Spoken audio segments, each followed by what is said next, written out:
new law in Texas that will allow, signed by Governor Abbott, this will allow for individuals who are concealed carry holders to lawfully carry in church.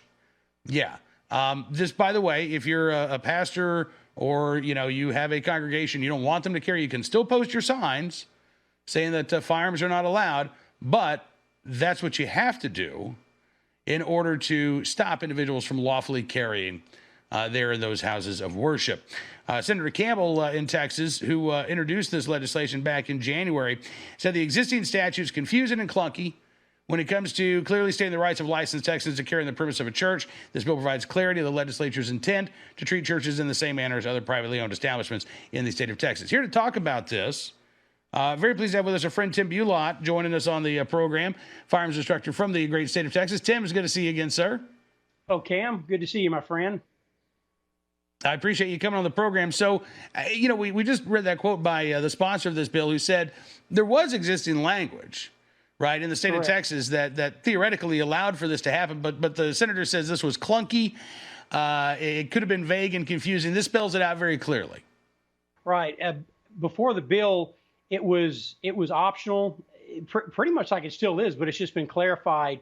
The law strictly prohibited, but it said if there was a ruling from the DA, which we had, that it would be allowed by the church, it would be okay.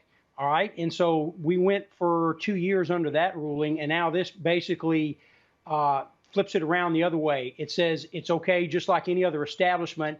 And the church needs to post under the 30-06 and the 30-07 rule. The 07 is for open carry and the 06 is for concealed carry if they want to exclude it. So, it's important to get that out front first. It can still be excluded, but that's up to the individual churches now.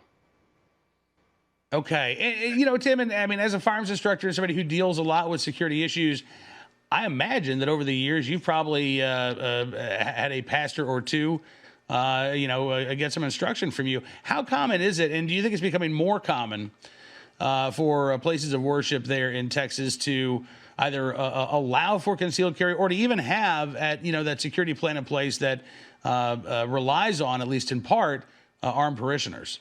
Right. So we've trained quite a few church security teams over the years, and some of them we've trained to the level of SWAT teams because some churches take their security that serious. So, Cam, basically we've got 3 levels of church carry here in Texas now.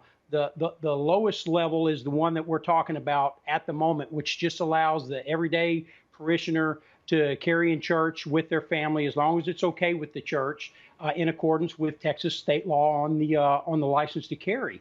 Okay, so we've got that, and then next, as of 2017, our Texas Occupations Code was amended, and that allows for churches to have voluntary armed security, and the key word is voluntary armed security, without paying licensing fees through the state of Texas through the Private Security Bureau. Okay, so and it's kind of a gray area there. What exactly defines security and what doesn't? Which brings us to the highest level, is having full on-out security teams, and these are teams that have they have written SOPs and general orders. They may wear clothing that identifies them as security, and it's a known fact to the congregation and to the community that they are armed security in that church.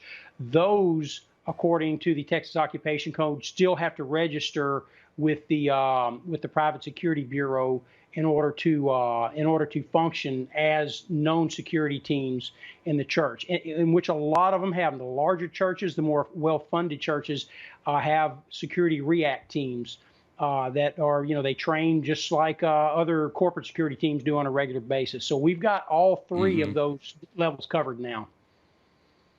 So what's your take on this new law that clarifies what's allowed in Texas houses of worship? It takes out the gray area on the license to carry side. I wish other states would look and follow our example. I don't think that it's it's an end all be all to the problem, but we haven't, since we had the big shooting near San Antonio, we haven't had any more church shootings down here. The word is out around the state that people carry in our churches now, and it's also out that the majority of these churches have some kind of a security plan in place. You know, Cam, like with everything else, it's just another step in a series of steps. You know, the churches still need to look at technical security, they still need to look at physical security, and they still need to be on basically a soft lockdown during their service and have certain people that are watching and are assigned to certain areas and try to prevent this before it happens, as well as doing some counter surveillance on the inside. So it's just another step, but it's definitely in the right direction.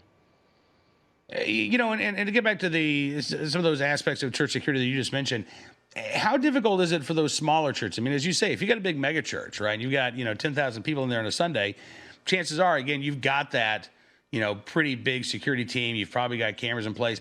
But if you are the pastor in a, small town in Texas, and it may be 50, 60 people there on a Sunday morning, how easy is it to adopt some of those tactics that you just mentioned? Well, the biggest thing is Cam, is that the individuals have to remove themselves from the worship service during the critical times.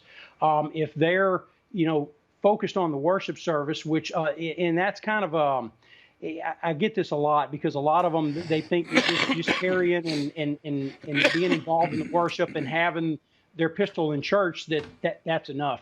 If you're focused on the worship service and something does go down, where's your mindset at the time? Okay, how's your reaction cycle going to be? Because you're not thinking security, you're not thinking protection. You're focused on the word being delivered by the minister. So for the smaller churches, they just have to get it understood that if they're going to be there to provide some type of security, they've got to remove themselves from that, and they've got to start looking at the situation from the outside in, because the majority of these shooters walked right in during service. Okay, it doesn't say that they, there's a couple of them that have infiltrated, but the majority have walked in from the outside. And if that's how they're going to enter, that's where they need to be stopped before they get through that front door. So that's the first step to it right there.